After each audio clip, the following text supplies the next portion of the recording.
My name is Chad Hoover. My name is Brandon Overstreet. My name is Russell Dillon. My name is Alfonso Jack. My name is Lisa Bennett. I'm Jack Snore. Cody Prather here. My name is Matt Ball. My name is Josh Carter. My name is James Bush. My name is Luke Stocking. My name is Jeff Jones. Brian Volpe. My name is Jeff Hodge. My name is Kevin Franklin. My name is Jamie Clancy. My name is Lonnie Ellaby. My name is Randy Howell, and you're listening to the Faith and Fishing Podcast.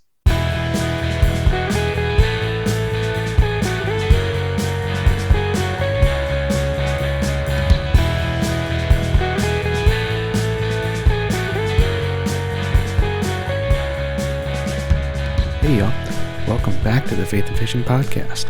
I'm your host Cam, and I am really excited about this episode. We've got Mike McKinstry on the show. We're going to talk forgetting stuff on the way to the lake.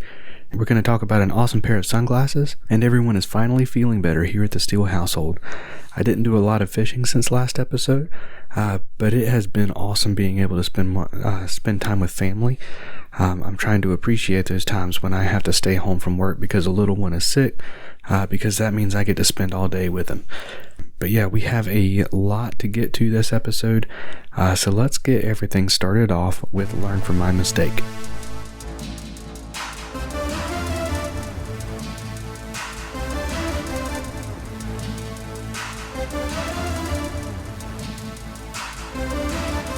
Learn from my mistake.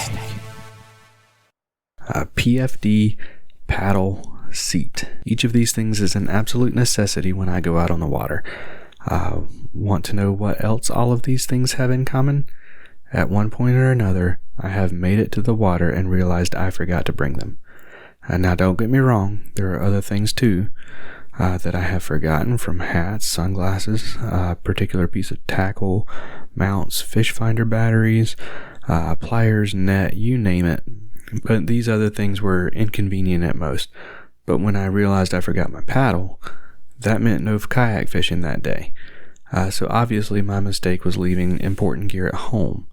What I have started doing that really helps is I have a whiteboard in my shed that I have a list of everything that is an absolute necessity to go kayak fishing, and things that are important to bring and things that I like to have so that I can mentally or even physically check them off whenever I'm packing up. So that's how I solved that problem, or at least help it happen less. Let me know how you make sure that you're bringing everything that you need. Now let's turn the product spotlight on. This is a little bit longer product spotlight, so let's get into it. Talk about some awesome sunglasses. Savur Outdoors means peace of mind out on the water. Savur makes retrieval devices for fishing rods, bow fishing bows, action cams, and more, so when you drop your gear in the water, you can get it back, meaning that you don't have to panic when your gear goes in the drink. Check out SavurOutdoors.com, that's SAVUR Outdoors.com, to learn more and to try them for yourselves. And since you're a Faith and Fishing listener, you'll get 15% off of your purchase whenever you use promo code FNFP15.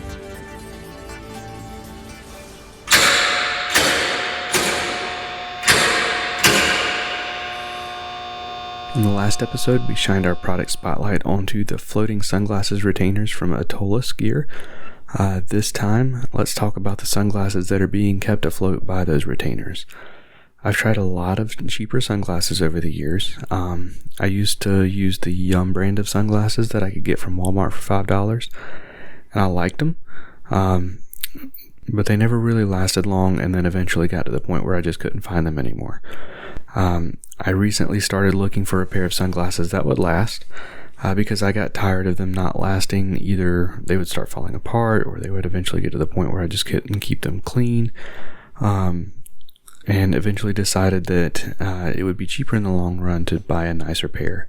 And since Atollas was around, I figured I might as well give it a shot. So I started asking around. Hopefully y'all remember Nicholas Beltran from Tackle Fishing Adventures. He was on the show a little while back, and one of his supporters is a company called Nines Optics. He made a few social media posts about them. So I sent him a huge list of questions, and he answered them accurately and honestly, and really sold me on them without doing the salesman sales pitch thing. So I gave them a shot, and this is what I have found so far. So when it comes to sunglasses, there are three main things that I'm paying attention to: performance, durability, and comfort. So let's talk about performance. Nine's Optics has 9 layers in their lenses, hence the name, and their technology that they use is called NIRTech. I think I'm pronouncing that right. It's NIRTECH. So if you hear me refer to NIRTech in the segment, that's what I'm talking about. And it refers to the lens's ability to take out near infrared light. So the 9 layers, they are from, at least from what I understand, from the side closest to your eyes going out. 1, an anti-reflective coating, which is something I never really thought about, but it makes these things even better. What it does is it keeps the lens from reflecting light back into your eye if light is hitting it through from behind you or the side, which is something I've dealt with before, and it drives me crazy. 2, a hard coating. 3, the polarized anti-glare film, which takes away the glare and helps you see through the water. 4, glass or polycarbonate. So you have 2 options when you order your sunglasses. Each has its own advantages or disadvantages. For instance, the glass is scratch resistant but not impact resistant, while the polycarbonate is vice versa. For reference, I got the glass lenses. 5, the NIRTech coating. So that's the technology that we were talking about earlier that takes away near infrared light. And most of the time when lenses take away that light, it also takes away a lot of the clarity. NIRTech, however, keeps that clarity. I'm not sure how, trade secret of some sort, but if I had to guess, I would say it has something to do with how it also cuts out the blue light. 6, UV film to protect your eyes from those harmful ultraviolet rays. 7, another hard coating, and another guess here, but I think the hard coatings are where the lens color is. It may also be the glass layer. 8, the multi-layered mirror coating, which in addition to looks has other properties that it helps with. I'm not sure what all they are, but I believe light transmission and radiation blocking are part of it. And 9 is the hydrophobic and oleophobic coating, which I knew what the hydrophobic meant. That meant that the lenses would repel water. Water will still beat up, but it will keep the water off. You're not going to have, the big sheen of water over top if it's raining or something. And I'll be honest, I had to look up what oleophobic meant. That one apparently means oil repellent, which is cool. It means that whenever it gets fingerprints from the oils on your fingers, they are a lot easier to clean, because that oil is not stuck to the lens. So that's the ins and outs as far as I can tell. But the short answer on these things is that yes, the performance is ridiculous.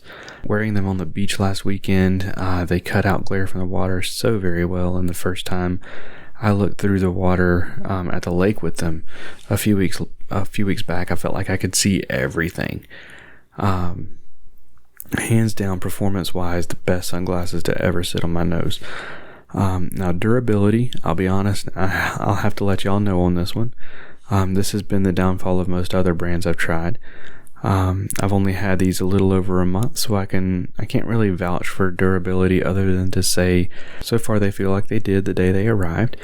And I can also say that so far they're holding up to a very curious 8-month-old who loves to pull them off of my face. Comfort is one thing that I can talk about, so let's talk comfort. They are not the lightest sunglasses I've ever owned, which I am fine with because the light ones always feel cheap and seem not to last very long. And if you prefer lighter, the polycarbonate is lighter. But these things feel solid, but they are very comfortable. Something I really like is that when I ordered them, they had a lot to choose from, but they had the measurements of each frame easily seen on the website, so that I knew that what I was ordering was going to be something that would fit.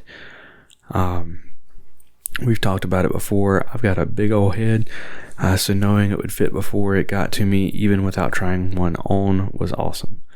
In conclusion, these sunglasses are awesome and totally worth it. Speaking of being worth it, if you would like to try them for yourselves, do yourself a favor and watch Nicholas Beltran's video about them first. I'll leave the link in the show notes, and I know that was a long product spotlight, so let's move on and get this guest introduced. Mike McKinstry is someone I am excited about having on the show. You may know him from Bassquatch Hunter TV, which is on Instagram, YouTube, and the Pursuit channel on TV. In this interview, we get to talk about that and about his faith, which doesn't necessarily look like a lot of the other faiths you've heard shared on this podcast, but he is a spiritual guy and has a powerful story. So without further ado, let's jump in. Jade's Jigs, based out of Southwest Missouri, make finesse jigs without the lead. Jade's Jigs are made with an eco-friendly tin bismuth alloy that weighs less than lead, meaning you can get the same water displacement and profile size with less weight on your finesse presentation for the fish to feel. Jade's Jigs offers a variety of styles, including Ned heads, finesse EWG heads, and skirted finesse jigs, and they are ready to ship, so you get the custom quality without the custom weight. If all of that wasn't enough, they flat out catch fish. Head on over to jadesjigs.com, that's JADESJIGS.com, to see what they have to offer, and since you are a Faith and Fishing listener, you can use promo code FNF10 to save 10% on your order. Mike, man, welcome to the show. Yeah, thank you very much for having me, man. I'm excited. I'm excited to do an interview with you. Absolutely. So to get us started, man, introduce yourself to our listeners and tell us who Mike McKinstry is. Well, my name is Mike McKinstry, as you said. I am the host of the Bassquatch Hunter TV show and brand, I guess you could say. We have a show that airs on cable on the Pursuit channel 4 days a week from April to September. And then we have a YouTube channel, Instagram, and all the socials, Facebook, everything. And we do something really cool with our show. We're very different. We're a fishing show at heart, but we're more of a choose your own adventure show because we bring on guests from other industries or other sports, like professional hockey players, NASCAR drivers, comedians, MMA fighters, stuff like that. And we take them fishing and show them our love and passion and the peace and serenity we find on the water and talk about their career and their past. And then we get to go in their world and see what they do and see how hard it is to do what they do. And I get to participate in part of their world and see what their passion is and what they do for their peace and, what they chose instead of the traditional career, just like I did. And then we usually end with like a cool pay it forward or charity segment together to give back to the community. So it's very different. It's not your grandpa's fishing show, So that's what I do. Absolutely, man. So let's talk about Bassquatch Hunter a little bit. What was the origin story there? How did that get started? So I actually like this story a lot, and it's kind of, I don't know, maybe it's kind of lame, but I'm just really proud of the story. But I did marketing for 13 years, and 3 of those years I had my own company. Then I had a company buy my company and kind of absorb it into theirs. So I just kind of ran my own thing inside of theirs. So I was kind of contracted there. But I was there for 10 years, and it was like a family to me. And I really liked my industry and my career and the people I worked with, but I didn't find happiness and I didn't find peace. I was always stressed out, and it was always anxiety, and so there was a lot of things involved that I didn't like. I wanted more positivity in my life, and I noticed that I started spending more time on the water to find that peace. So I started doing my meetings on my phone from the water. I started taking clients out fishing. I had clients that used to always be like, "Hey, did you just catch a fish? I heard that in the background. Send me a picture." And like that was more of my excitement than doing my actual work. And I was only at work like one week a month, pretty much total. I was only going to the office like once a week. So I got to the point where I was like, you know what? If I took all my energy and all my time and put it into what I want to do, what I actually want to do, I bet you I could do something with it if I took all my energy into that instead. And I've been a serial entrepreneur my whole life. So I was like, I know how to do this. I know how marketing works. I know how, I dabbled in professional mixed martial arts, and I dealt with the music industry from the business side and from the musician side. So I kind of knew how to deal with sponsors and brands and marketing a little bit with that, marketing yourself and building a brand. So I figured, you know what, let me take the jump. And I didn't know what to do. I had no idea where to start. And I had this nickname that, you know, two people called me pretty much, but I had this little nickname. My ex-wife and my friend at the time would always tell me I'd always catch the biggest fish. Whenever we went out fishing, it didn't matter how many fish I caught or how many fish they caught, or if it was a new species, a new lake, I would get lucky and just find the biggest one of the day. So they started saying it was like the Sasquatch, you know, like the one thing you get the picture of that nobody else gets a picture of. You'd be the one that would get a picture of a Sasquatch. And then we were watching a fishing show, one of my idols, Dave Mercer in Canada, and he called a fish a Bassquatch.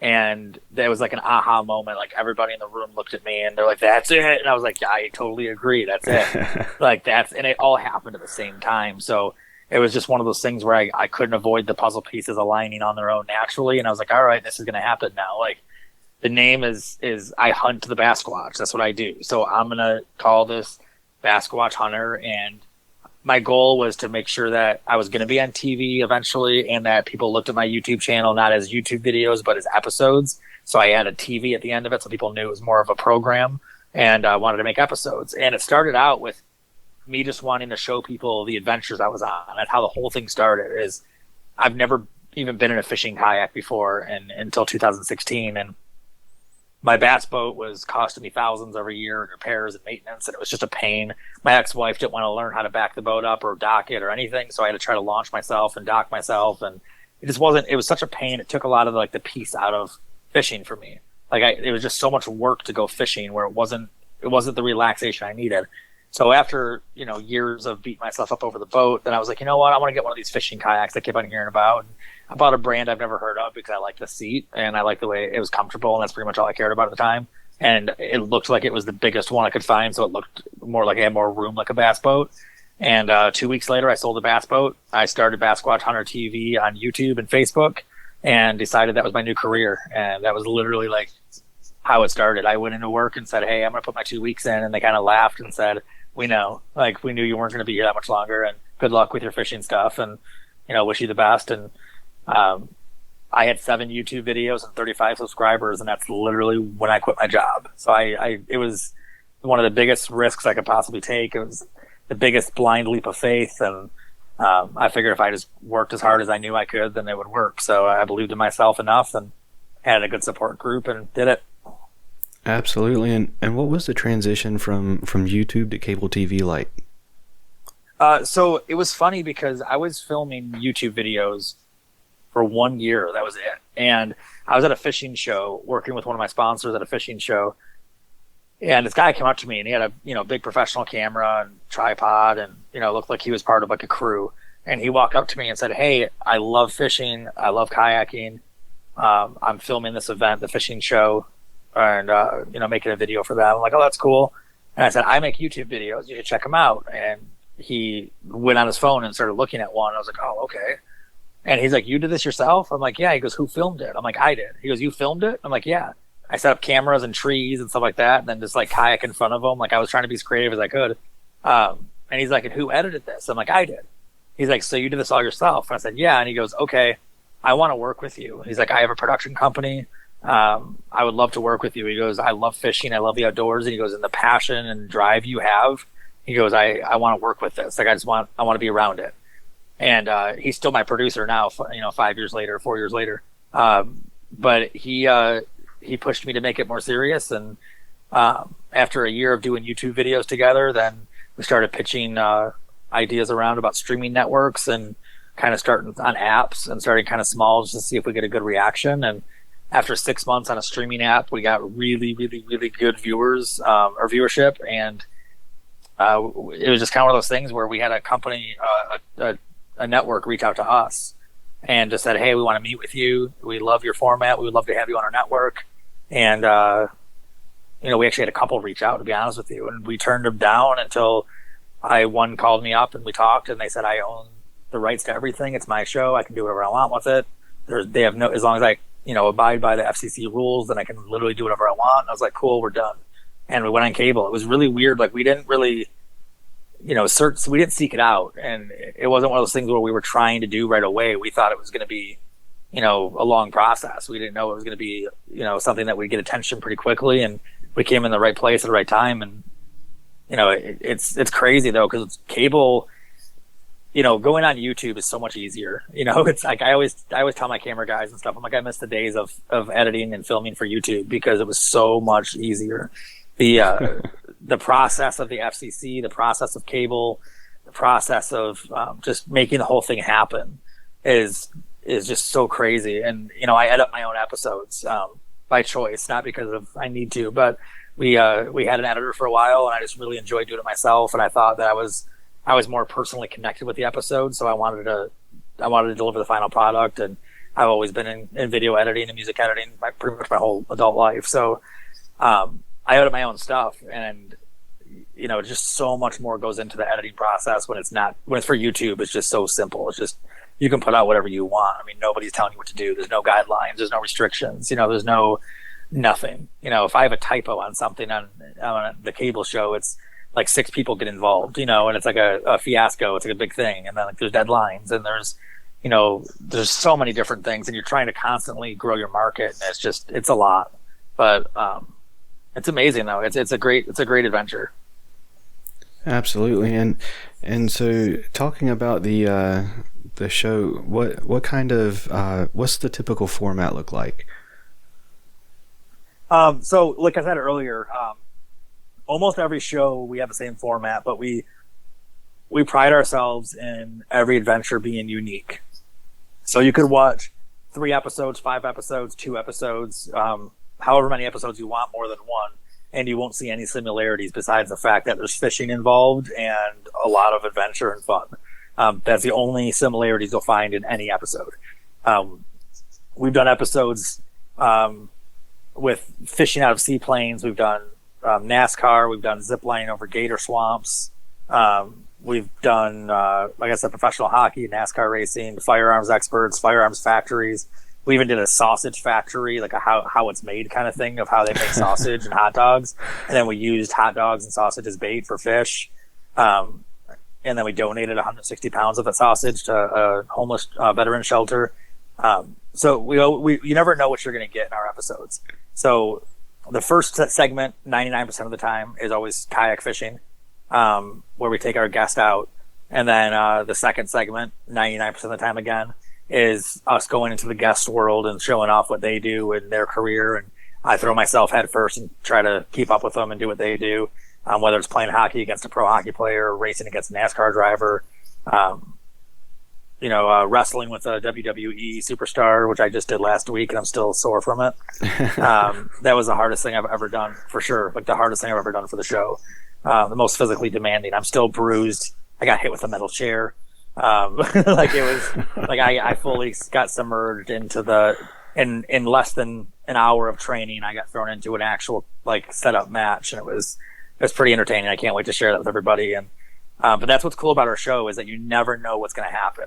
Even if you go fishing, you can go fishing on the same lake, same body of water, same bait, same everything every single day, and it's always going to be a different adventure. That's the beauty of being in nature, is that it keeps you guessing. Every day it switches up on you. You never know what the weather's going to be like, what the scenery will be like, the wildlife interaction, the fishing in general, the water. Everything's different every day. And so every fishing adventure is different. The guest is different. We're different. Sometimes we catch a lot of fish, huge fish. Sometimes we catch no fish. But we have a great time, great conversations, talk about some cool fishing stuff. We go over fishing tips and what gear we use. And it's a lot of fun, but then we get to go in their world, and that's when you really have no idea what's going to happen, because I don't either. We don't ever rehearse anything. Like I don't get to practice playing with this hockey player before I play against him, or I don't get to practice racing before I race a NASCAR driver, or the wrestling thing. I've never practiced any wrestling move ever, and I got a 60-minute crash course at a wrestling school before I actually had to do a full match against 2 guys at once. And it involved flipping and jumping off the top ropes and flipping and getting hit with chairs, and it was crazy. It was insane. I even fought a UFC fighter last month, and I didn't get to practice ahead of time. Like, you never know what's going to happen. That's the beauty of it. It's so different all the time. And then we do a charity segment in almost every episode. Again, I'll say 99%, because there's always that variation of, I just did an episode 2 weeks ago where me and my girlfriend went to Lake Michigan for the first time together. It was her first time seeing Lake Michigan. And it's a huge deal in Michigan. If you're from here, you see Lake Michigan. It's just a thing. And we went and saw lighthouses, and did a tour. Then we went out in the river and went fishing for the whole day. And the whole episode is just that. And we did some random acts of kindness throughout town while we were there and stuff, and had dinner. And so episodes are always different, but 99% of the time it's fishing. Then we go in their world. Then we do a really cool pay it forward or charity segment where we surprise people with groceries or pay for people's gas or pay for people's dinners and surprise strangers with cool stuff, and just kind of get the reaction to hopefully inspire people to do more stuff in their own communities too. But yeah, the show is always different. That's why I always tell people, if you've seen one episode, whether you like it or not, watch a second one before you have an opinion, because it'll be very different. Absolutely. Yeah. A couple years ago, I got to go to Chicago with my wife and her family, and so we're from North Carolina, and it was my first time seeing one of the Great Lakes, and it was okay. It is a different experience. It's a big deal, like you said. Yeah, well, it's the ocean for everybody who's landlocked, you know? Yeah, absolutely. Like, if you've never seen the ocean, that looks like what you would think the ocean is, and that's the beauty of it. It's fresh water. There's huge monster fish in there, salmon, smallmouth bass. Just amazing fisheries, super clear turquoise water. It's just such an amazing body of water. All the Great Lakes are. We have 5 Great Lakes, and they're all unique. They all have shipwrecks and like amazing things you can go see.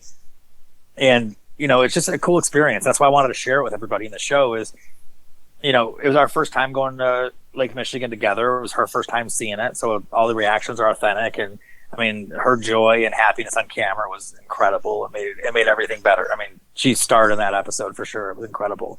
And then salmon fishing actually went terribly because the weather changed and the salmon decided not to come out. So we changed up to northern pike fishing and caught some monster northern pike. That's awesome. Right off Lake Michigan, like right off a little river off Lake Michigan. So, that's why it's so cool. Like, the show is just a way for me to express my personality and express my mission statement of, always want to take care of people. And, the slogan of our brand is, since the day I started it, the slogan of the brand is take care of the water you touch, the fish you catch, and the people you meet. And that's what I try to show in every episode is, we catch and release 99% of the time. Every once in a while we'll do a catch and cook, but maybe once a year, maybe once every 2 years. It's always catch and release. We always, we do trash pickups. We're actually doing one next weekend. We do trash pickups and river cleanups, and we try to take care of the area we're in all the time. And then everybody we meet, we try to help out. We always try to leave a positive impact on everybody we come in contact with, whether it's a bank fisherman we see on the side that we give a new fishing rod to just for fun. I met a really good friend of mine earlier this year. His kayak sank while I was out fishing, and I caught it, and I saw him, and I threw him a life jacket, and I fixed his kayak for him for free and surprised him with a brand new one. And then even had him on as a guest in the episode and made a whole episode about it because he's such a cool guy. And he's the guy I went fishing with today, actually. So it's like anytime we meet somebody, we just want to leave a positive impact and see if we can, do something to hopefully inspire them and encourage them to be positive too. Absolutely. And I wanted to ask about some of your guests too. So what of the things you've gotten to experience in the world of the guests, what's been your favorite so far? So far, it's seriously the wrestling, and that's a really hard one to pick because, I mean, like I said, I got to race against the Rookie of the Year NASCAR driver last year, and I mean, we got to film on the track during a race, sit in the pits the whole time. Like, I was on ABC Sports, NBC. Like, I was in the pits. Like, they got my reaction when he crashed on the finish line, and I got to sign my name on the finish line. Like, that was one of the coolest experiences until I got to go to wrestling school for a day. I mean, I was a huge wrestling fan in the 90s and went to every WrestleMania that was in Detroit. And Detroit was a big hub for WrestleMania.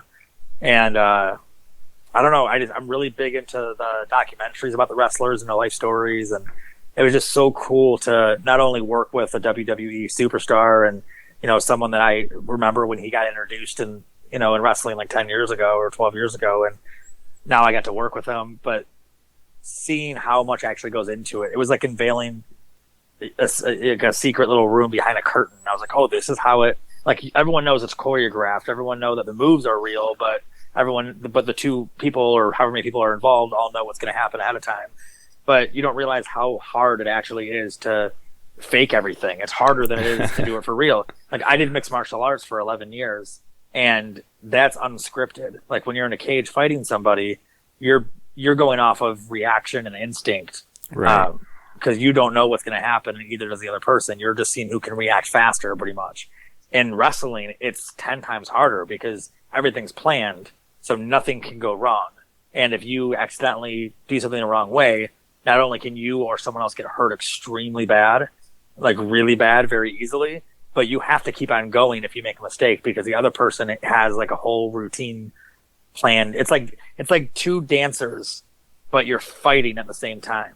It was the craziest. It seriously was the most eye-opening experience. So I would have to say that wrestling is the coolest experience, but everybody I've gotten to work with has been absolutely amazing. I mean, I've not had one bad experience with any guest, and I've had fun in every single avenue I've gotten to explore, and I've stayed in contact with everybody I've filmed with. I consider everybody a friend that I've worked with, and we always talk about, hey, how's the family, how's everything going? We touch base all the time. It's been such a cool experience, and that's the beauty of it is I'm not filming a show to film a show. I'm just filming the adventures and experiences that I actually want to do with my life. Like I'm just filming what I want to do. That's it. Like if I want to play golf tomorrow and I want to do it with a professional golfer, then I can set up an episode and try to like show off what they do and show how cool it is and show like fishing's awesome, but fishing is just an example of an escape. It's just an example of, a place where we can find serenity and peace. Everyone has their own passion that gives them that. And that's what I want to show off. And, fishing saved my life. And I think it's amazing that people can rely on an activity that can just change their life.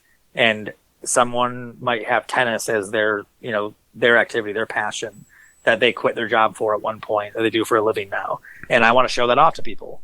I just think it's such a cool thing. So everyone's got a great story. The wrestler that I filmed with, he lost his leg to cancer at 9 years old.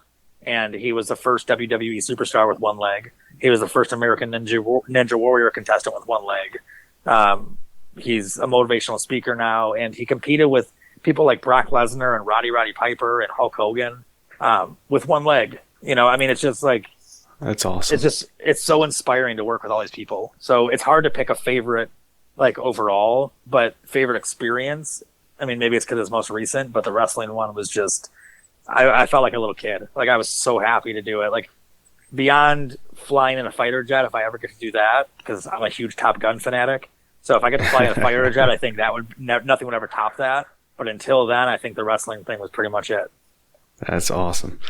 Well, man, I can talk to you about this kind of stuff all day, but let's dive into the faith stuff a little bit, man. So kind of in a nutshell, like what is it that you believe in, and kind of tell us your faith story, how you came to believe in it. So, so I have a really interesting story with faith in general, I guess. So I was raised, as far as religion goes, I think religion and faith are two different things. Agreed. But as far as religion goes, I was raised in a family that was half Jewish and half Catholic. So I was raised celebrating Hanukkah and Christmas, Passover and Easter, Yom Kippur, and Rosh Hashanah, and every holiday, pretty much every Christian holiday and every Jewish holiday. I got to go to church and temple for weddings and funerals and for celebrations and gatherings. So I got to be exposed to a lot, and I got to learn about both. I got to read the books that were involved for both religions. I felt really lucky because I was never forced into anything. I was never encouraged even. I was just told, do whatever you want. And, that's it. My parents were really kind of hands-off supportive, I guess, where they're just like, do what you want and we'll support you. So me and my sister both got lucky because I got to be exposed to not just one religion or one belief, but I got exposed to two very big ones that were very similar. And I got to cherry pick from what I liked of both and what I believed in and what I felt related to me the most out of both and kind of form my own thing. So I didn't really have a lot to think about with, religion. I didn't take it too seriously because I was exposed to it so naturally and so easily. It was never forced. So I was at my own pace kind of thing. So I felt really like spiritual, I guess, my whole life. Like I always believed in something, but it was never had a name to it. I never had I was never labeled any religion because I liked things about a couple of different ones kind of things. Like I'm like, oh, that's good. I believe in that, but I like this over here too. And this one over here makes a lot of sense too. So it's, I could never just pigeonhole myself into one thing. but I will say that there's been times in my life where, I believe in the power of prayer very strongly. I think the power of prayer, I think prayer is more powerful than anything you can say out loud. I think prayer to yourself is probably one of the powerful things you can do spiritually. Praying in silence to whoever anyone wants to pray to, obviously. But I think prayer is important, and prayer has saved me in a lot of situations. It's kept past family members in my life that way, because I speak about them a lot in prayer, and also it's given me a lot of clarity based on I was exposed to two different religions, and then it made me want to venture out to learn more about other religions too. I've read the Bible. I've read multiple versions of the Bible. I've read the Torah. I've read almost the whole entire Quran. I'm still getting through that, but I like to read a lot of things to just kind of learn so I know what they are. And prayer has been really cool because there's no structure to it. You know what I mean? Like, you never pray the same way as somebody else. Usually it's always personal. And that's kind of where faith comes into it for me, is that I have faith in my prayers. I have faith in belief, knowing that if I do good and be good, that good will come back to me. Whether, during my life or after my life, I'm not really sure how that works yet, but hopefully both. But right. It's all we can hope for, but I'm a firm believer, and I'm not sure if this is even considered faith or religion, but I'm a very, very firm believer in the more positive you put out, the more positivity comes back in. And the more negativity you put out, then the more negativity you bring back in. And I'm not sure if that relates to a good and evil, or if it relates to a heaven and hell. But I believe that if you do good, then good will be done unto you. And if you do evil, then evil will be done unto you as well. So, it's one of those things where faith, faith is one of those things that everyone's got their own version of it. So mine is just, I believe in things happening for a reason. I believe in prayer, and I believe in being good, and I'm not sure if that's classified something. Right. Absolutely. I feel like a lot of times putting labels on things is more of a hindrance than it's worth. But it confines you. It confines you to a label. If you say, like in today's climate, not that I want to bring up this topic, but if you say you're a Democrat or a Republican, you're pigeonholed into a stereotype immediately. Right. And I feel like it's like that in any kind of label in general. So, it's kind of like, there's a country singer that I used to be big into country in the 90s. And one of the bigger country singers in the 90s had a quote that I've always kind of lived by too, where they say, would you rather sit in church thinking about fishing, or would you rather be fishing thinking about God? Right. And I've always loved that, because I like the idea of, you can pray wherever you want, however you want. You can be religious or faithful wherever you want, or spiritual, however you want, whenever you want. And you don't need to be confined in a room to do that. You don't need to be confined in a building to do that. You don't need to be, you don't need to do those things to be able to, have faith and have spirituality. You know what I mean? So I always love that. I always love that phrase, because that's how we talked about it today on the water. Actually, I actually mentioned that quote today on the water, because we were talking about how, the wind started blowing and it started sprinkling a little bit, and we were all just kind of sitting there, and nobody wanted to go in. We were just having the day of our life fishing, and there's four of us out there. Two of them were strangers I've never met, and fishing makes you kind of instant friends. So we were all talking, and I was like, is there anything better than this? And it was windy, it was rainy, we're getting stuck in the weeds, and nobody had any complaints. Everyone's like, yeah, this is great. And I was like, this is my peace. Like, being out here on a kayak, being out here on a boat, being near the water, having the smells, the scenery, like the sensory overload, but peace at the same time. That's my church. That's my place to think and to be spiritual and to pray. And I don't know how many times on the water I close my eyes and say a prayer to somebody or about somebody, or just a thought out loud or anything, because that's my peace. And I brought that up today because I was like, some people go to church and some people go to the water, and some people go to the basketball court. Some people go to the ice rink. Some people, everyone has their own place of worship, Absolutely. Yeah. as you can imagine, on this podcast, that quote comes up a lot. Oh, does it really? Oh yeah, absolutely. So was that Trace Adkins that actually said it first? Do you know? Because I have no clue who said it first. Okay, I got to look that up because Trace Adkins is the one that said that. He said it in a country song, and I don't know if that was his quote or not. But whenever I heard it from him though first, or the only time I ever heard it, and it stuck with me so strong. And it wasn't just about fishing at the time either. It was when I heard it, I was younger. And when I first heard it, I was just like, yeah, that's anywhere. Like, why would I have to go to it? And I was dating, actually, at the time, I was dating a girl whose parents were both pastors at two different churches. So we were going 3 days a week, 4 days a week. And I was like, why? Like, why can't we just think about the stuff on our own? Like, why can't we just say our thanks pretty much and, like be proud that we have a belief on our own? Like, why do we have to go to these buildings and stop everything we're doing? And that's kind of when I heard that quote, and it stuck with me so strong. Absolutely, yeah. Whenever I was a youth pastor, I hated that quote, but now I love it. Yeah, man. Well, it's true though, because I feel like that's the right way to do it. Like, I feel like if you truly believe in a God, any God at all, it doesn't matter, or a higher power in general, it doesn't matter what it's called or who it is, then that's all that should matter. Is if you have love in your heart, and you have faith, and you have spirituality, and you have prayer, anything you need, you don't need to be anywhere to do it. And if you do, then do you really have 100% faith, or 100%? Are you really committed to that? If you have to do it it's like going to the gym. Like, if you can't work out at home, you can't work out on your own. You have to have a personal trainer. Like, you have to have someone there to like make you do it. Then are you really wanting to do it? And that's kind of the way I've always looked at it. It's like, if I can do it on my own, I can do it on my own.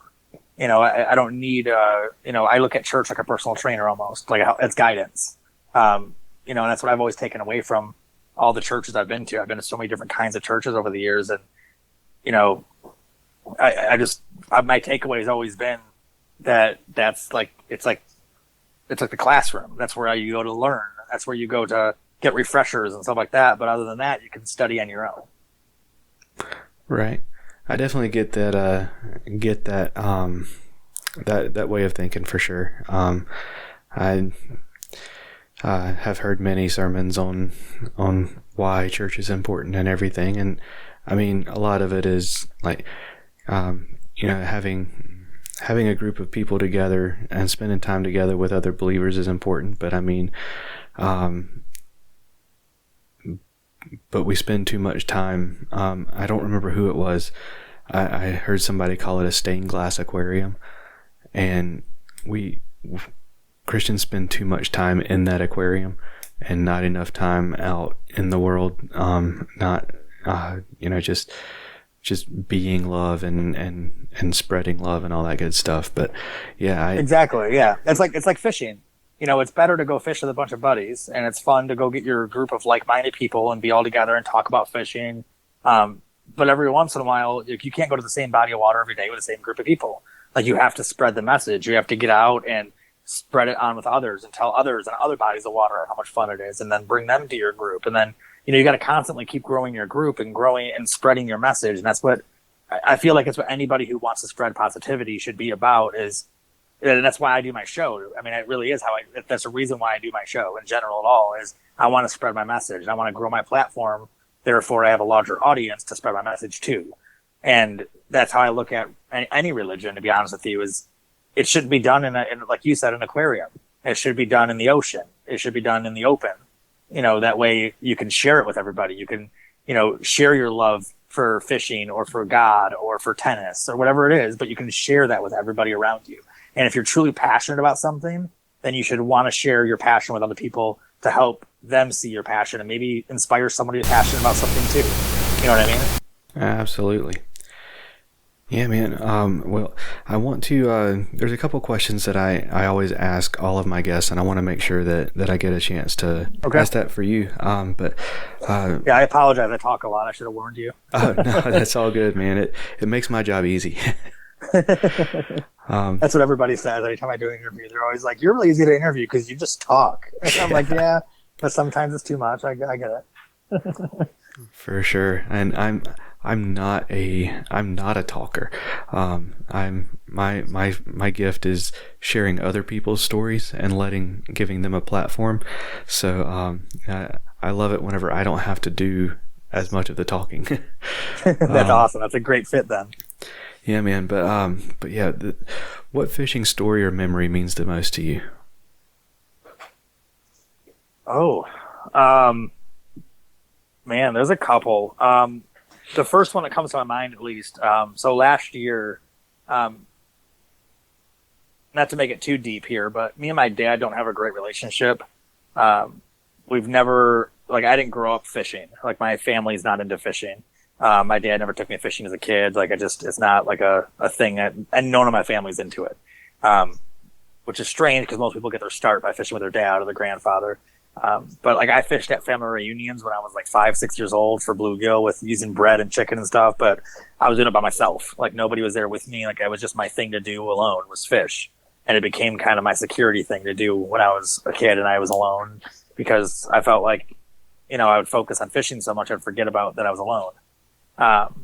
And me and my dad went on a fishing charter maybe 2 or 3 times in my life, which a fishing charter, it's fun and all, and it's great, but it's not really fishing. It's not really like going out fishing with your dad. You know what I mean? Right. And it's one of those things where I've never really got my dad involved in anything I've done. I played hockey for 33 years. My dad doesn't play hockey. He's never played hockey. I did mixed martial arts for a long time, and even when it was televised, I tried to get my dad to watch it. My parents just didn't want to watch it. They didn't want to support it because they didn't like the sport. It's hard to get my dad involved in anything that I wanted to do. And I've always tried building a relationship, but we're very different. But last year, in 2020, my dad ended up in the hospital with blood clots in his lungs, and very unexpectedly, and he had a lot of health problems. And we didn't think he was going to make it. And I went and saw him in the hospital, and I told him, I said, look, when you get out, because you're going to get out, you're going to be okay. When you get out, I'm taking you fishing. And he said, okay. And then I think it was like a week and a half later, I took him fishing for the first time. And it's the first time we've ever been bass fishing together. It's the first time we've ever, besides a charter, I guess, first time, which isn't really fishing together, like I said, because there's a crew of people and we're not really fishing. It's the first time we fished together, and I taught him how to fish. And it was one of the most surreal experiences of my life because I taught my dad how to do something. And, any son knows that teaching your dad something is just kind of a weird transfer of power, Yes, like, it is. It was just like, I'm 37 years old and I finally got to teach my dad something. And we got along for a long period of time, for almost an entire day, which was new and it was nice. And he caught a big bass, and I got the picture saved to my phone. I got it saved in my computer. I printed it out on a thing for him for Father's Day. The smile on his face when he caught the biggest fish of the day. And which is usually my thing, which is even nicer to see him do, And Sure. his breathing wasn't good still, so we had to use his pontoon boat instead of the kayaks. But seeing him on the front of the pontoon boat holding a big bass and smiling like he was so proud of himself, he held it up and showed it to my mom, who's on shore. We got it on camera. It was in the season finale episode of last year. I wanted to make an episode about it because I wanted to share how much that meant to me to everybody else. I wanted everyone to see, all my fans, all my supporters, anyone, even all my haters, whoever watches it, I wanted them to see how much this actually meant to me. And not just that episode, but my entire show.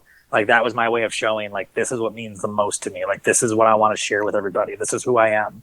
This is my life. This is what I'm experiencing. And in the episode, I also included a brief history of my family and how my family's been in the food industry in Detroit since the 60s. I did a really cool, introduction with that, and did a tour of my dad's company, his warehouse. He has a food company.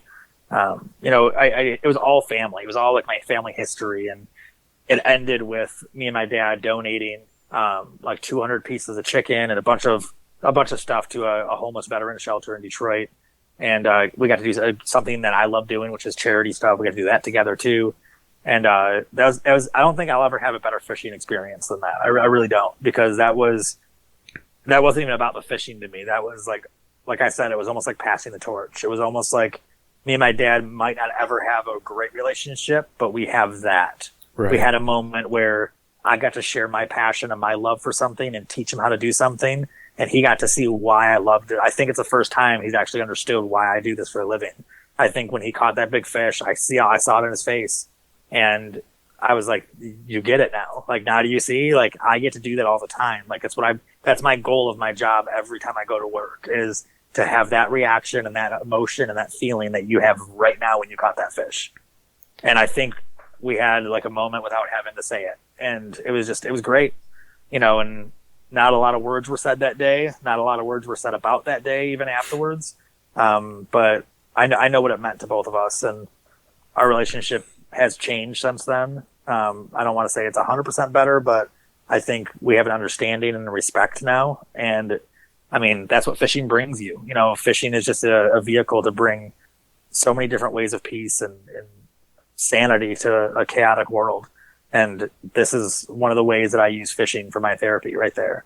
So that's my favorite fishing story, probably. That's awesome. That's powerful. Yeah, but trust me, I got choked up when I was telling you about it, man. And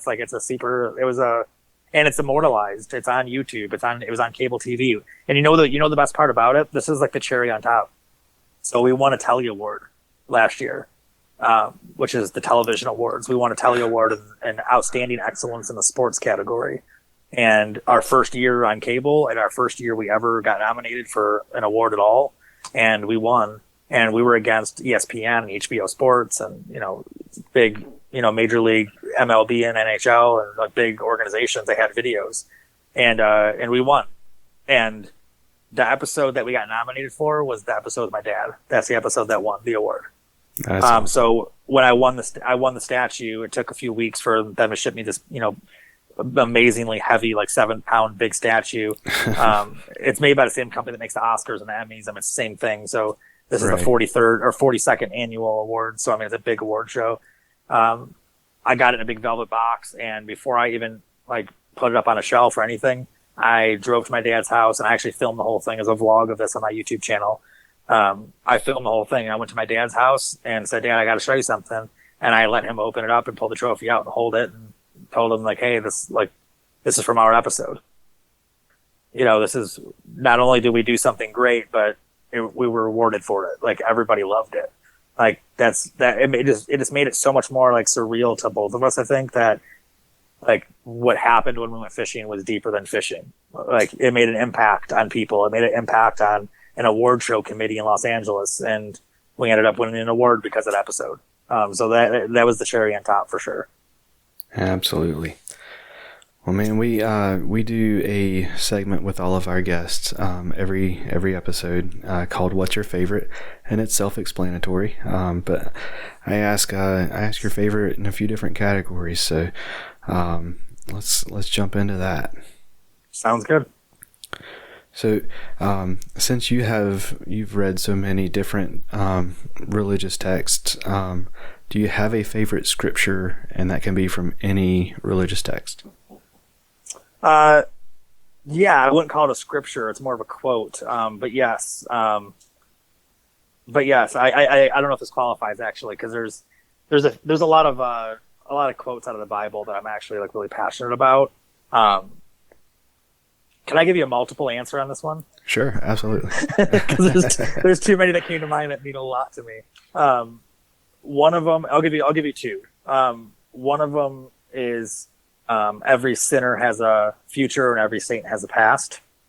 That's one of my favorite quotes to live by, because it makes me see everybody as equal. Because no matter if you're a good person or a bad person at this stage of life, I feel like if you're a sinner now, you still have a future. You still can do great things. And if you're a saint now, you could have had a past and been a sinner in the past. So that quote really stuck with me my whole life. I love that one. And on the opposite side of the spectrum, there's a Buddhist quote that I believe in very heavily. I read a lot of Buddhism, I actually do meditation classes and stuff too. So I'm really big into, it's more of a lifestyle and more of a guide of just, do good and be good. But there's a quote. I actually have a visual tattoo of this on my arm. I have a tattooed sleeve of this quote, but it's a visual version. And the quote, and I'm going to paraphrase here, but the quote says that when birds are alive, they eat insects to survive. But when the birds die, the insects eat the bird to survive. And you can burn 1,000,000 trees with one matchstick, or you can make 1,000,000 matchsticks out of one tree. So no matter how powerful you think you are right now, time and circumstance always changes, and time is always more powerful than you. So it always treat everybody with respect and always do good and be good.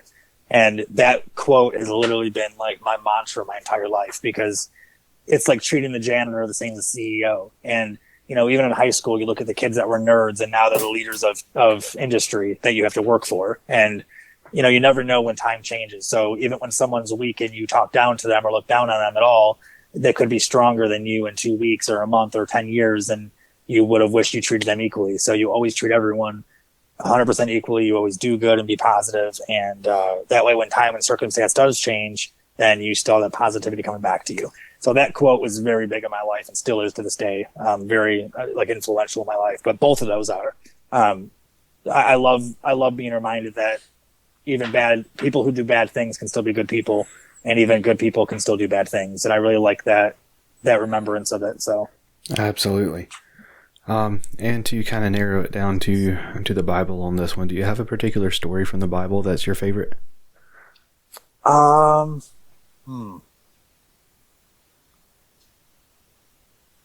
honestly don't. I don't think I can pick one out that's my favorite. I can't pick anything like that's 100% like would be my favorite.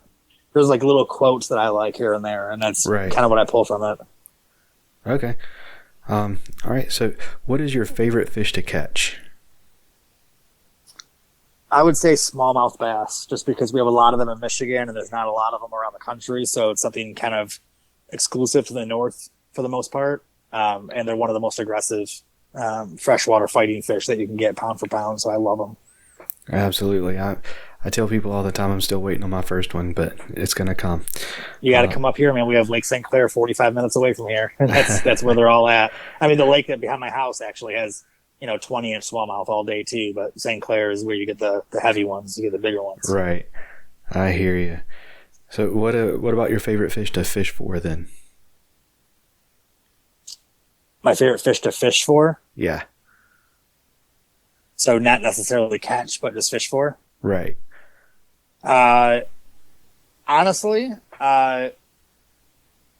it's I would say salmon. I think salmon or muskie. It's hard to choose actually. Both of those fish for the same reason though. I look at fishing like kind of like playing with a jack in the box, where you're just cranking your reel and just waiting for it to pop. Like you're just waiting. You never know when it's gonna hit. Like you're just waiting for that surprise jerk reaction. That's such a good analogy. Yeah, well, but think about it though, man. If you're going for top water, that's what it feels like. Because that surprise of it popping out of the water scares the crap out of you, and it makes you do a jerk reaction half the time, which is why you miss bites on top water. But salmon and muskie are two of the fish that that jack in the box reaction for freshwater at least is kind of unbeatable, man. If you're fishing for muskie or salmon, or even large trout like lake trout that we have over here that are 30 inches. When you get that reaction, man, it rips the rod right out of your hand. I mean, so just the anticipation, it's like if you're fishing for bluegill or bass, even sometimes you get bored if you're throwing 1,000 casts, catching no fish. After a while, you're getting impatient. You're just like, whatever. You're losing your accuracy. You're losing your patience, which makes you obviously catch less fish even more than you were before. But when you're fishing for salmon or muskie or something big and aggressive like that, that anticipation never goes away, because you're like, any moment now it's going to hit, and you're not going to catch them all day. It's going to be one or two usually. So you're used to waiting. And when one of those do hit, there's no better reaction. I mean, it's just your whole entire body like gets goosebumps at the same time, like from your toes to your forehead. Is the weirdest feeling, and you can't help but smile. You'll never see anybody that's not smiling when they're reeling in a fish like that. You'll never see somebody looking grumpy or stressed out when they're reeling a fish like that in. The look on their face is always probably the most rawest, natural, purest form of a child's smile. You know what I mean? So those two fish are my favorite to fish for, but I don't catch them enough, so I can't say they're my favorite to catch, but they're definitely my favorite to fish for. Gotcha. And I know you're mostly a catch and release guy, but what's your favorite fish to eat? Salmon, 100%. Okay. I eat salmon like a lot. I love salmon. We did a salmon episode last week, the one I told you about that we didn't catch salmon in. And I took everyone out to a restaurant and we all got salmon. Just because we wanted to have salmon in the salmon episode. Like, I love salmon. So, how do you like your salmon cooked then? Well, I cook a lot, so I usually do like a honey glazed lemon salmon. Okay. So you glaze it with honey and drizzle it with lemon, and you bake it with lemon wedges as well. Then usually with a rice or a pasta. Okay. And what's your opinion on raw salmon? On raw salmon, Yeah. I don't eat raw fish, but I have had raw. I've had a lot of raw fish, but I just don't like it. But Gotcha. flavor's amazing. If it's smoked, it's even better. But the texture I can't do. Gotcha. I'm a texture person, so it's a lot of like cottage cheese I can't eat. Even though I love cottage cheese, I can't eat it because of texture. I hear you. I'm not aboard the cottage cheese train, so Yeah. I hear you. So, what's your favorite fishing snack since we're talking about food? So I have celiac disease, so I can't eat a lot of things. I'm allergic to wheat, barley, rye, and malt. So it limits my snack food, especially. Like that's the biggest thing I'm limited on because most snack Right. food is made for convenience, not for health. But I usually have Kind bars, like gluten-free, like organic Kind bars. It's actually kind of a joke with my camera crew and my producer because anytime we show up for a shoot, I have a backpack with me. And it's full of bottles of water and Kind bars, like full. And I'm always like, hey, anyone need a snack or a drink? And everyone's kind of looks at me like I'm crazy. And I'm like, yeah, this is craft services right here. Like, here's your, like, I supply food because I'm like, I travel with food everywhere I go. If I go to dinner at a friend's house, I bring Kind bars. I bring granola bar. I bring snacks because I know that I probably can't eat most of the food at the house. Right. And plus people don't think about this too often or often enough. But when you get fishing snacks, you want to make sure that you don't drink too much water because you don't want to go to the bathroom all the time, and you make sure you don't eat anything that's going to make you have to go to the bathroom, especially eating something because that's number 2 is a lot tougher on the water than number 1. Yep. And also you got to make sure it's something that's not going to get stuck in your teeth too much because, you don't want to have to deal with that the whole time you're out fishing. You don't want to deal with something messy that's going to get all over your kayak or your boat. So, there's a lot of thought that's supposed to go into your food when you're on the water, and it's supposed to be like beef jerky is good because it doesn't stain anything. If you drop it, you can pick it up and eat it. Who cares? It's good in protein. It lasts a long time.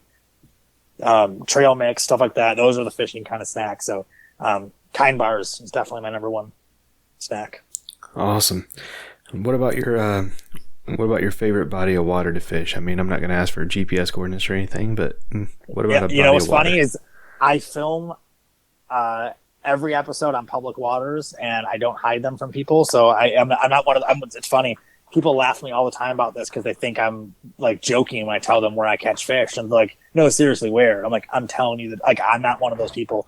You can come fishing with me. I'll give you the lure off my line. I'll cut my line and give you my lure. If I'm catching fish and you're not, I'll tell you where they're at. I'll show you where they're at. All I ask is you release them. Don't keep ones that you're not supposed to keep at least, and pick up your trash and leave it the way it was found, because pressure is tough on fishing. But I fish Lake St. Clair all the time. It's 45 minutes away from me. Lake St. Clair is one of the most pressured lakes in the state of Michigan. It's the number 2 fishery in the country for smallmouth. So if that fish still produces, or that lake still produces fish all the time, I promise you that a little bit of extra pressure on my little small lakes I go to isn't going to ruin the fishery as long as people take care of it. Don't keep fish you're not supposed to keep. Don't take out breeders, and don't leave trash everywhere. It's going to hurt the ecosystem, and, we're good.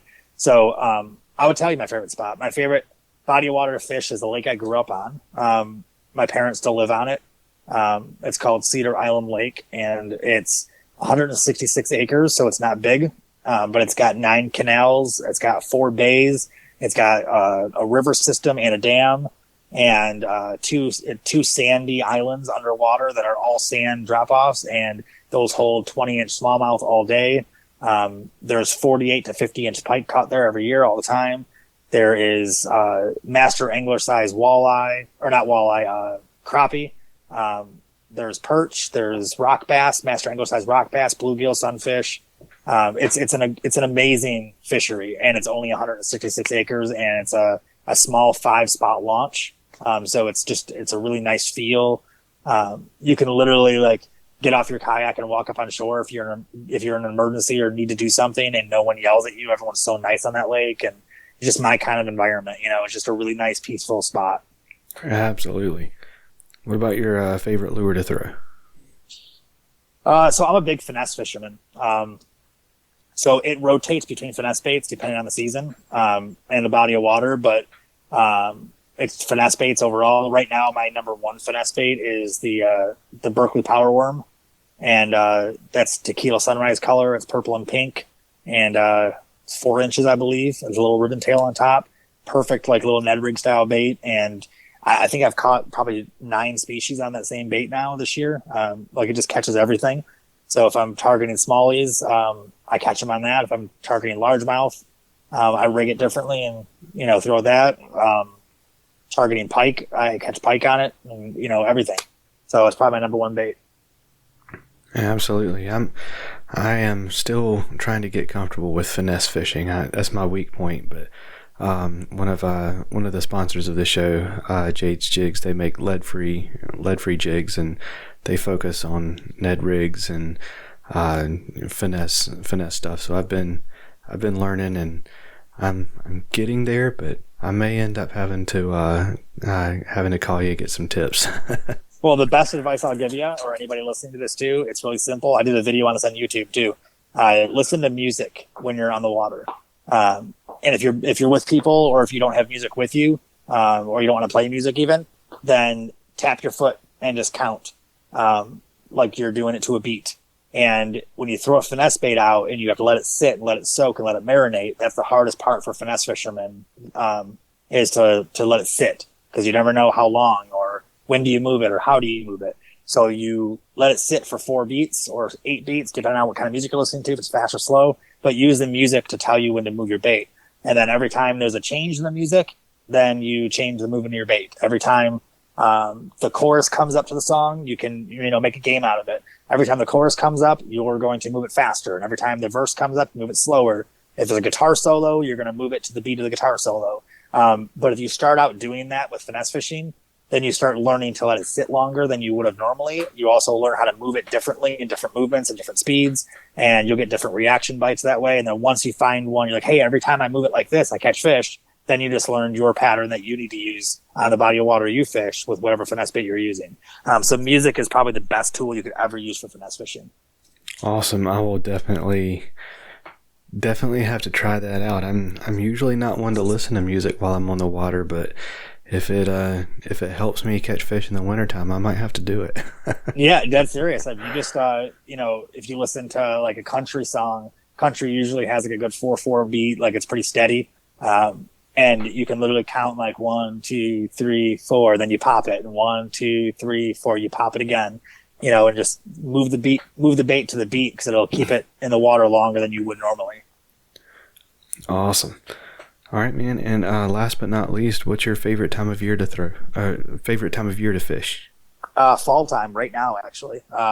September to November is my favorite time to fish, because up here in the north, we get 58 to 63 degree water temp at that time of year.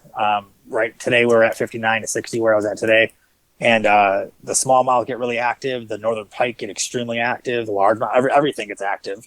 They start putting the feed bags on for the winter because we have freeze overs up here. So some of the smaller lakes freeze solid. Some of the lakes that have streams halfway freeze. The Great Lakes even freeze a lot of times. So they prepare for the wintertime where everything slows down. And, if anyone paid attention, was an 8th grade biology, in the summer when the molecules speed up, and the heat, when molecules speed up, everything's faster. And then in the wintertime, molecules get colder and they slow down. Same thing with fishing. So in the wintertime, they get a little bit aggressive right now because they're feeding up. They're getting ready for the wintertime before they slow down, and they get fat, they get heavy. Like today I was catching largemouth bass, like, 3 to 5 pounders, and 24 to 30 inch pike, all on topwater frogs today. And that's something people don't usually do in the fall time. But right now, when they're stocking up on food, they're aggressive. They're fiery. I was getting bass and pike that were hitting that frog 3 or 4 times in one retrieve before they actually got the hooks. They were just hitting it over and over. And I had pike, like 4 of us were there laughing because we saw pike come full out of the water like in a rainbow, like a dolphin, over the top of my frog multiple times. So fall time, all my personal best fish that came in the fall time. Fall time is good for moving baits, which I love too, and craw-colored finesse baits, which I also love. I'm a big fan of chartreuse, so fall time is probably my favorite time. I kind of wish like North Carolina is my favorite place because I wish we had weather like fall all year long. And whenever I go to Asheville once a year usually. And every time I go there, I don't want to leave because no matter what time of year I go, it feels like fall. It's beautiful in the mountains over there, and it's always like perfect temperature and perfect weather, and the fish just are aggressive when you get down there. I mean, it's so nice. Yeah, it's not like that everywhere in the state, that's for sure. Yeah, well, the closer you get to the salt, it changes, and then the closer you get. I mean, Asheville is kind of cool because where it's located in the mountains right there, the elevation helps them a lot with the fishing. But that's the only spot I've ever fished in North Carolina. Actually, is around Asheville, even not just Asheville, but around that surrounding area. Right. But it's always a great fishery in my opinion. It's a great area just because the weather is so consistent. I mean, you don't get freeze overs. Like that's the biggest thing. Like any further north, you get ice, you get freeze overs. And that's the thing that it's hard as a fisherman, in the wintertime. Ice fishing is kind of boring to me. I like more action. And I go down south a lot in the wintertime to avoid that. But, it's hard up here because we have the freeze off. So like our biggest fish we get, like a 20 to 21 inch largemouth is big. 22, 23 is pretty rare up here, but we get them. Where you go to Texas and 23 is, you can call out a 23 in the tournament, Right. So it's up here. It's a little bit different for sure. But fall time is right before the ice comes in. And it's also when our walleye season turns on up here. So like the walleye fishery is going to get heating up here in the next couple of weeks. So is the trout, the salmon are just finishing up actually in the next few weeks. But the cold water up here, just like I said, it brings out salmon, steelhead, trout, walleye. And then all the other fish put their feed bags on too. So it's just a cool time of year in the north up here. Absolutely, yeah. I would be lost in the wintertime up there. I mean, I struggle with winter fishing here, and I mean, you can still cast. Yeah, it's not uncommon to go out on the lake in January here and it be 70 degrees. So. It's definitely not all the time, but I mean, we have those warmer days too. So thanks for making me jealous. Well, I mean, you did it earlier with Lake St. Clair, so. Oh yeah, there you go. Yeah, yeah. St. Clair is pretty magical. It's pretty cool. All right, man. Well, we're gonna start wrapping things up. If you would let us know what you got coming down the pipe. So our season just ended on cable in September. So we'll be back on the air in April 2022 on the Pursuit channel. I don't know the air times yet because we haven't got everything finalized until the end of the year, but we'll be airing a few times a week next year on the Pursuit channel again, April to September. We're doing a lot of clips and promo stuff and teasers for next season already are coming up in the next few days here on Instagram and Facebook and YouTube. But we got some great adventures. Like I said, I just filmed with a WWE superstar the other day, and that's for next season. I got to film with a tattoo artist, which will be one of the episodes for next season, where I got to learn how to tattoo, and I actually got to do a Sasquatch tattoo on my tattoo artist, like a real one, like a real tattoo, which was pretty crazy. And then I also got to film with a UFC fighter, which is the season premiere for next year, where I got to go in the cage and or the boxing ring, I guess you could say, and I got to fight against a UFC fighter, which is kind of cool. And of course, we took all these guys fishing first and had a lot of fun with them and some cool adventures and great stories and some really funny stuff down the pipeline. So next year is going to be great. But you guys can find everything we do. Just type in the Bassquatch Hunter on Google, formerly known as Bassquatch Hunter TV. So a lot of things will still pop up under that too. But you can literally Google it and it shows up with our YouTube channel or Instagram. Instagram is where we post a lot of the exclusive stuff, a lot of the behind the scenes stuff. We also post the episodes on Instagram video, on our IGTV, and on YouTube. So you can find us there and on Facebook. Awesome. And want to give you an open floor for sponsors and supporter shout outs. Anybody you want to say thank you to? I would say thank you to all my sponsors and all my supporters. I don't think my sponsors are any more important than my fans or friends or family or supporters in general. They're all the same to me. One pays the bills with money and one pays the bills with support. So I will just tell everybody to watch the show, go to our channel. You guys can see all the brands we work with. They're all amazing brands that I believe in as a customer. And that's about it. Awesome. Well, Mike, man, thank you so much for coming on the show. I have really enjoyed this one. This one's going to be up there in the echelon of my favorites. So. Oh, well, thank you, man. It's awesome. It was a really good interview. Get Outdoors Pedal and Paddle in Greensboro, North Carolina offers a huge variety of kayaks, kayak accessories, stand-up paddle boards, and bikes and biking accessories from all your favorite brands like Yak Attack, Bonafide, NRS, Bending Branches, Kayak Cushion, Perception, Native, and many more. Get Outdoors offers demo days, rentals, repair and outfitting, expert rack installation, as well as courses to get you comfortable in your new boat. Check them out at shopgetoutdoors.com or stop by the shop and tell them Faith and Fishing sent you. Another huge thank you to Mike for coming on the show, sharing his faith with us and talking with us. I'll leave links in the show notes to Mike's website so that you can follow that, to his social media, and find where to watch his show. I'll also leave the links to Nicholas Beltran's video reviewing the Nines Optics sunglasses, Nines Optics themselves, all things Faith and Fishing, Jade's Jigs, Savur Outdoors, and Get Outdoors Pedal and Paddle. Before I let y'all go, I will say that I did a little digging, and I found the original quote of the quote that Mike and I talked about. And it was, some go to church and think about fishing, others go to church and think about God. And it was Tony Blake that said that. Now, I'm not sure who Tony Blake is or was. I found a lot of people by that name, or even when it was said or written. So there's still a chance that Trace Adkins said it first, but either way, seems like he was the one who popularized it. Anyway, that's going to do it for this episode. Thanks again for listening. Y'all take care, and God bless. Thank y'all for listening to the Faith and Fishing podcast. Be sure to give us a rating and a review if you enjoy the show. And follow the show on Instagram at Faith and Fishing Pod or at facebook.com/faithandfishing. Be sure to reach out to one of the amazing pastors in your community if you have questions about faith, and make sure you join the Faith and Fishing community on Facebook. Special thanks goes to Tyler Worrell, the graphic designer behind the Faith and Fishing logo.